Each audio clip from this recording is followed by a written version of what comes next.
صوبان رضی اللہ تعالیٰ عنہ راوی حدیث ہے، کہتے ہیں کہ آپ صلی اللہ تعالیٰ علیہ وسلم نے فرمایا کہ طوبیٰ لمن ملک لسانہ، کہ خوشخبری ہے، خوش ہو جائے وہ لوگ جس کی زبان اس کے اپنے قابو میں ہے۔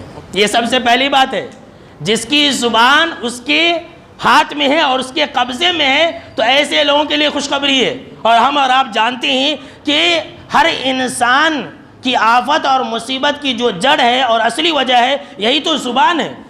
زبان ہی انسان کو ہلاکت و بربادی کے عمیق گڑھے میں ڈال دیتی ہے، اور اسی زبان کی وجہ سے انسان جنت کے اندر جائے گا۔ یہ عظیم نعمت ہے، جس کی زبان اس کے اپنے قبضے میں ہے، ایسے انسان کے لیے جنت ہے، ایسے انسان کے لیے خوشخبری ہے۔ لہٰذا اپنی زبان کا صحیح استعمال کیجئے، اور جو انسان اپنی زبان کو قابو میں نہیں رکھے گا تو یقین مانیے کہ ایسے انسان کی زندگی دنیا ہی کے اندر جہنم میں جانے سے پہلے جہنم بن جائے گی۔ یاد رکھ لیجئے، ہمارے شہر میں تو لوگ زبان کھولے تو گالیاں، اللہ کی پناہ، اپنے دوست کو بھی گالی دیتے، اپنے بچوں کو بھی گالی دیتے۔ دوسری چیز، آپ صلی اللہ تعالیٰ علیہ وسلم نے فرمایا طوبیٰ لمن وسعہ بیتہ، کہ اس انسان کے لیے خوشخبری ہے، اس انسان کے لیے بشارت ہے۔ نوجوانوں ذرا اپنے کان کو میرے طرف متوجہ کیجئے، کہا کہ اس انسان کے لیے بشارت ہے جس انسان کو اس کا گھر کافی ہو جائے۔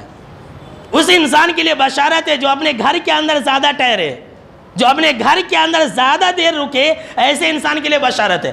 آج ہم تو گھر میں زیادہ رہنا ہی نہیں چاہتے۔ ایسے لوگ عبرت پکڑیں، ایسے لوگ جو ہے اپنی عادت کو سدھار لیں جو دیر رات تک باہر رہتے ہیں، اور جب کافی رات ہو جاتی ہے تو اپنے گھر کو لوٹتے ہیں۔ یہ تو اپنے گھر والوں کے ساتھ ظلم والا رویہ ہے۔